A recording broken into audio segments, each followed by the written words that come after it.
नमस्कार, BS channel में आपका स्वागत है। मैं हूं बलबीर सिंह सरिताराज। किसी भी मिसाइल और परमाणु बम की डिटेल पब्लिक डोमेन में नहीं होने के बावजूद भी हमारे देश के वैज्ञानिकों ने अपनी सूझबूझ से, अपने दिमाग से बढ़िया से बढ़िया परमाणु बम और मिसाइल बनाकर देश को दी हैं, देश का नाम रोशन किया है। आज इसरो तो चांद पर पहुंच गया है और भारत का चंद्रयान 3 आज चंद्रमा के साउथ पोल पर पहुंचकर विश्व का पहला देश बन चुका है। लेकिन दुख की बात यह है कि जब से देश आज़ाद हुआ है, 75-76 साल से आज तक एक भी ऐसा कोई नया कानून पार्लियामेंट ने नहीं बनाया देश के अंदर, जिससे कि देश की कानून व्यवस्था में सुधार लाया जा सके, जिससे कि पब्लिक को अच्छे से अच्छा न्याय और समय से न्याय मिल सके। ऐसा एक भी कानून देश की पार्लियामेंट ने बनाने का अभी तक कोई काम नहीं किया है। कानून बनाने की ड्राफ्टिंग तो मंत्री करते हैं, पार्लियामेंट करती हैं, उस पर सांसद और विधायक अपनी सहमति देते हैं, मगर कानून बनाने का काम नौकरशाह करते हैं।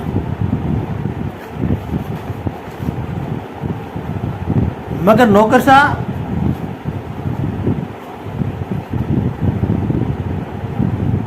जब उनको अपना बंगला बनाना होता है, जब अपना घर बनाना होता है, बेसिक अपना बाथरूम ही बनाना क्यों ना हो, तब तो ये नौकरशाह अपने नौकरों को इधर उधर दुनिया भर के तमाम सारे आर्किटेक्ट को ढूंढने की कोशिश करते हैं। 10-20 आर्किटेक्ट को जब तक नहीं पूछ लेते हैं, अच्छे से अच्छा सैंपल जब तक सबसे अच्छा ना बन जाए, जब तक वो उसकी तलाश करते रहते हैं कि इस आर्किटेक्ट से पूछो, उस आर्किटेक्ट से पूछो, इसका सैंपल लो, उसका सैंपल लो।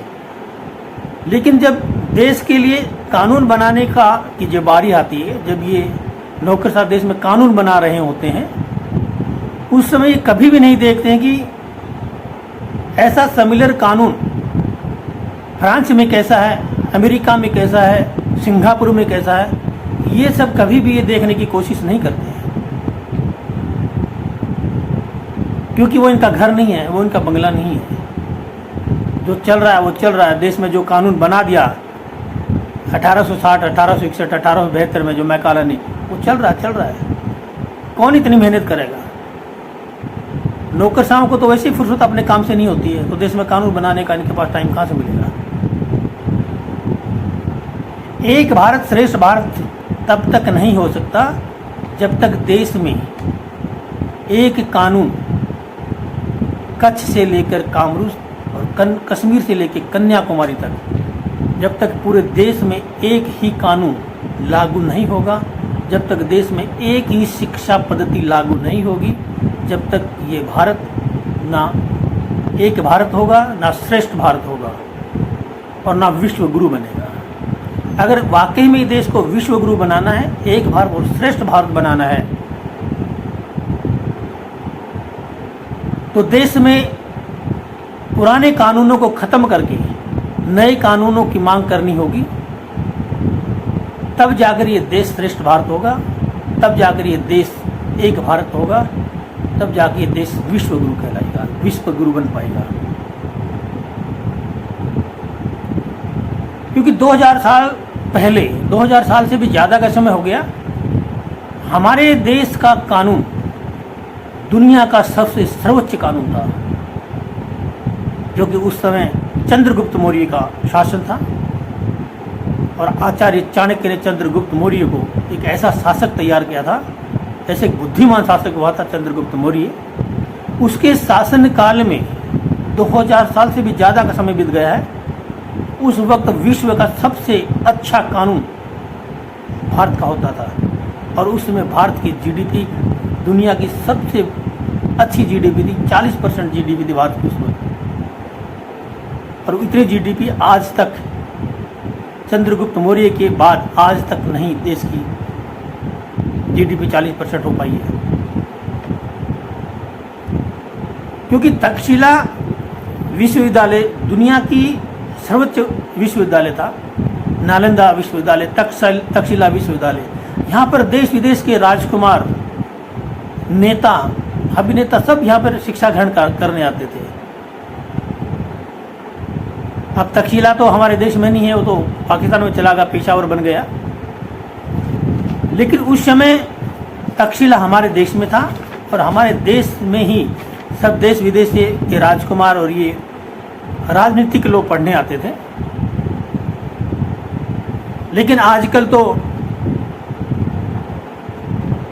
कैम्ब्रिज या ऑक्सफोर्ड जैसी जो यूनिवर्सिटियां हैं, जो विदेशी जो यूनिवर्सिटियां हैं या विदेशी जो शिक्षा पद्धति है, उसी को सर्वश्रेष्ठ, सबसे टॉप मानते हैं।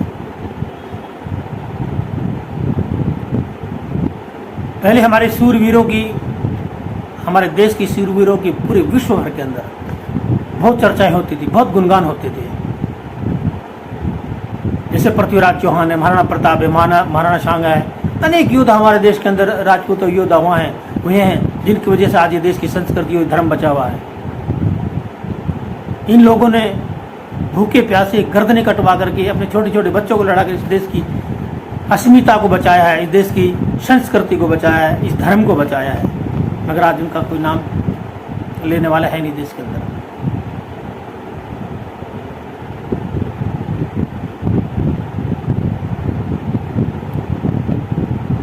इतनी चर्चा, इतने गुणगान हमारे शूरवीरों के विश्व में होते थे। और आज क्या है? आज हमारा देश ओलंपिक में जब जाता है तो देखो उसका क्या हाल है। मेडल लाने के मामले में चाइना नंबर 1 पर है, अमेरिका एक छोटा सा कंट्री है नंबर 2 पे है, और भारत का टॉप 10 में भी नाम नहीं आता है। कितने शर्म की बात है, क्योंकि हम मानसिक रूप से गुलाम हो चुके हैं। हमें गुलामी में जीने की आदत पड़ गई है।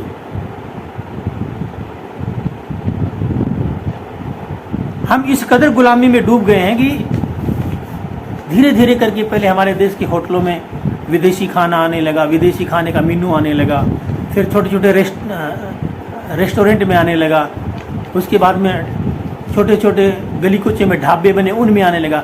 आजकल तो विदेशी खाना घरों में बनने लग गया है। हम इतने विदेशी हो गए हैं, हम अपने देश की संस्कृति को, अपने देश के संस्कारों को, अपने देश की परंपरा को भूलते जा रहे हैं और हम विदेशी कल्चर को अपनाते जा रहे हैं। आज हम घरों में भी विदेशी खाना हमारे बच्चे घरों में विदेशी खाने की मांग करते हैं। हमारे घरों में विदेशी खाना बनने लग गया है। हम इतने गुलाम हो गए हैं। पहले हमारा देश इतना समृद्ध है, इतना समृद्ध था हर मामले में, हमें किसी और को देखने की जरूरत नहीं थी। अगर हमें ठीक से उन्हीं सब चीज़ों को अगर संभाल के रख लिया जाता तो आज हमारा देश इस गुलामी की जो बेड़ियों में जकड़ा हुआ है, ये बहुत पहले निकल गया होता। 75 साल हो गए हैं देश को अंग्रेजों से की गुलामी से बाहर निकले हुए, मगर देश के अंदर आज देश के बच्चों की या देश के लोगों की मानसिकता आज वही गुलामी वाली मानसिकता है।